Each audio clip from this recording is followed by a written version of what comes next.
नमस्कार, स्वागत है आपका चमत्कारी टोटके चैनल पर। दोस्तों, पिछले वीडियो में हमने जाना था कि मृत्यु के बाद आत्मा की जर्नी की शुरुआत कैसे होती है, लेकिन उसके बाद क्या होता है, मृत्यु के बाद किए जाने वाली पिंडदान, तर्पण और बाकी रिचुअल्स का आत्मा की जर्नी से क्या कनेक्शन है और आखिर हमारे धर्म में मृत्यु के बाद कई दिनों तक ये सारे रिचुअल्स क्यों किए जाते हैं। आज हम गरुड़ पुराण में बताए गए वर्णन के आधार पर इसी पूरी बात को समझेंगे और वीडियो के एंड में हम ये भी जानेंगे कि सपिंडीकरण क्या होता है और इसे इतना इम्पोर्टेंट क्यों माना जाता है। तो चलिए शुरू करते हैं। मृत्यु के बाद क्या होता है। गरुड़ पुराण में मृत्यु के बाद की अवस्था को समझने के लिए प्रेत शब्द का इस्तेमाल किया गया है, लेकिन यहाँ प्रेत का मतलब सिर्फ कोई डरावनी आत्मा या भूत समझना सही नहीं होगा। इसे एक तरह की ट्रांजिशन स्टेज यानी कि एक ऐसी अवस्था के रूप में समझा जा सकता है जहाँ आत्मा की आगे की जर्नी से जुड़े रिचुअल्स का महत्व बताया गया है। इसी वजह से मृत्यु के बाद किए जाने वाले रिचुअल्स सिर्फ फैमिली ट्रेडिशन नहीं माने गए, बल्कि उनका कनेक्शन मृत्यु व्यक्ति की आगे की जर्नी से भी जोड़ा गया है।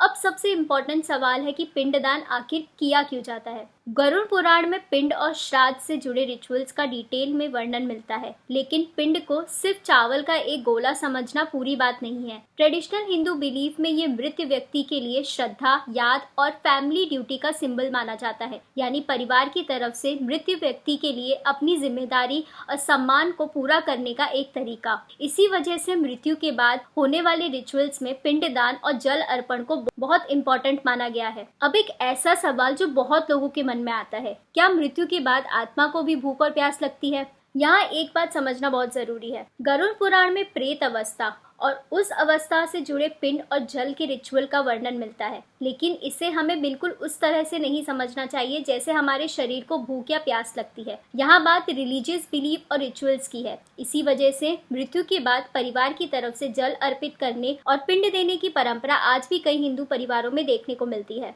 अब आते हैं उस हिस्से पर जिसके बारे में बहुत लोग जानते हैं, लेकिन उसका एक्चुअल मीनिंग कम लोग जानते हैं। मृत्यु के बाद शुरुआती दिनों में किए जाने वाले पिंड और दूसरे रिचुअल्स का वर्णन गरुड़ पुराण में मिलता है। इन रिचुअल्स का पर्पस मृत्यु व्यक्ति के लिए जरूरी धार्मिक ड्यूटीज को पूरा करना माना जाता है। इसी वजह से मृत्यु के बाद फैमिली अलग अलग दिनों में अलग अलग रिचुअल्स करती है, लेकिन एक बात ध्यान रखना बहुत जरूरी है, हर हिंदू कम्युनिटी में इन रिचुअल का तरीका और टाइमिंग बिल्कुल सेम नहीं होता। इसीलिए किसी एक फैमिली ट्रेडिशन को पूरे सनातन धर्म का एकमात्र रूल समझना सही नहीं होगा। अब कहानी एक और इम्पोर्टेंट पॉइंट पर पहुंचती है। गरुड़ पुराण में कुछ डिस्क्रिप्शंस में 12वें दिन किए जाने वाले रिचुअल्स का भी मेंशन मिलता है, यानी डेथ के बाद के इन दिनों में जुड़े रिचुअल्स की पूरी अवस्था काफी डिटेल है। लेकिन यहाँ भी एक बात समझना जरूरी है कि 13वें दिन की ट्रेडिशन को हर इंसान के लिए एग्जैक्ट स्पिरिचुअल टाइमलाइन मानना सही नहीं होगा। अलग अलग ग्रंथों, कम्युनिटीज और ट्रेडिशन में रिचुअल का तरीका अलग हो सकता है। अब आते हैं आज की वीडियो के सबसे इम्पोर्टेंट शब्द पर, सपिंडीकरण। गरुड़ पुराण में भगवान विष्णु द्वारा सपिंडीकरण की विधि का भी वर्णन मिलता है। सिंपल लैंग्वेज में समझते हैं, ये एक इम्पोर्टेंट रिचुअल है जिसे मृत व्यक्ति की प्रेत अवस्था में पितरों के साथ जुड़ने से रिलेटेड माना जाता है। यानी इसे सिर्फ एक नॉर्मल पूजा की तरह नहीं देखा जाता, यह मृत व्यक्ति और पूर्वजों के बीच एक रिलीजियस कनेक्शन इस्टेब्लिश करने वाला इम्पोर्टेंट रिचुअल माना जाता है। हिंदू अंतिम संस्कार की ट्रेडिशंस में सपिंडीकरण का एक खास महत्व है।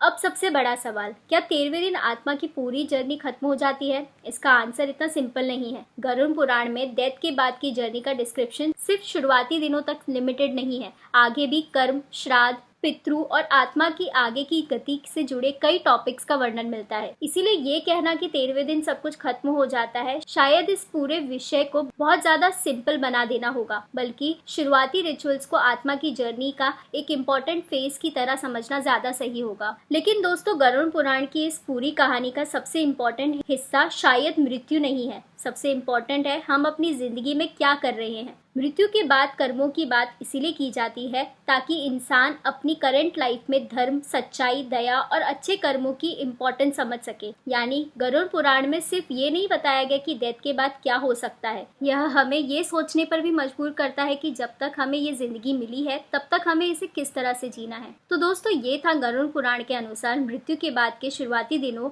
और सपिंडीकरण से जुड़ा डिस्क्रिप्शन। लेकिन अभी इस जर्नी का सबसे इंटरेस्टिंग हिस्सा बाकी है। आगे आत्मा की जर्नी कहाँ बताई गई है, यमराज का लोक क्या है, चित्रगुप्त और हमारे कर्मों के हिसाब किताब का क्या कनेक्शन बताया गया है, और गरुड़ पुराण में आत्मा के आगे के रास्ते के बारे में क्या लिखा है। अगर आप चाहते हैं कि इसका पार्ट 3 भी बनाऊं तो नीचे सिर्फ पार्ट 3 लिख दीजिए। और अगर आपने पार्ट 1 नहीं देखा है तो उसे ज़रूर देखिए, क्योंकि पार्ट 2 उसी के आगे की कहानी है। वीडियो अच्छा लगा हो तो इसे लाइक करें, शेयर करें और चैनल को सब्सक्राइब करना ना भूलें।